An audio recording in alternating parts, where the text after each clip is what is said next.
Limiting beliefs as a younger real estate investor. And again, this is not younger just in age, but in experience.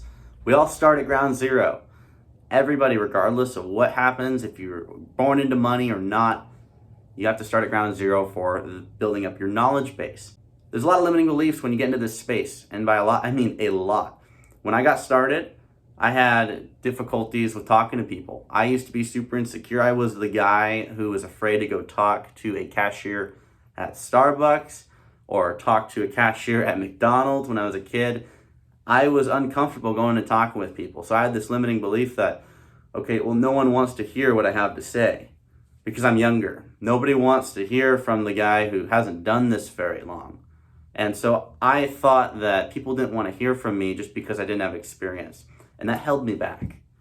I had to work on that and grow. And so I've noticed that there's a lot of mental blocks that I put up for myself. And in that, I can imagine there's other people out there who do the same thing. And so I had to go through some exercises and I had to practice a lot. Regardless of what the limiting belief was, I had to figure out how to overcome it. And the best thing I ever heard is the objection that you get, whatever reason that you tell yourself not to do it, not to go improve on your skills and try and improve yourself and get better. That's the reason you should do it. If you're uncomfortable talking with folks, if you're an introvert, that's the reason you should go talk to people. If you think they're not going to like what you have to say, that's the reason you should go say it, because in that you're going to prove it. All right? Don't operate in theory, figure out for real. If you're afraid to go talk in front of your high school class because you think you're going to get laughed at, well, prove it. Maybe you will get laughed at. I've been laughed at. But that helped me grow as a speaker. It helped me grow as a person and overcome those limiting beliefs. I've been told by some folks in my sphere that I didn't know how to close. I didn't know how to sell. And so I set that belief on myself. Oh, I'm not as good as the people around me that have been doing this for 10 years. And then I started practicing. I started selling. And then I started outselling some of them on different products and services, not just real estate, but on a little company that I created. And so I started to build that up. And as that built up, I built my confidence. And the confidence is what helps overcome the limiting beliefs.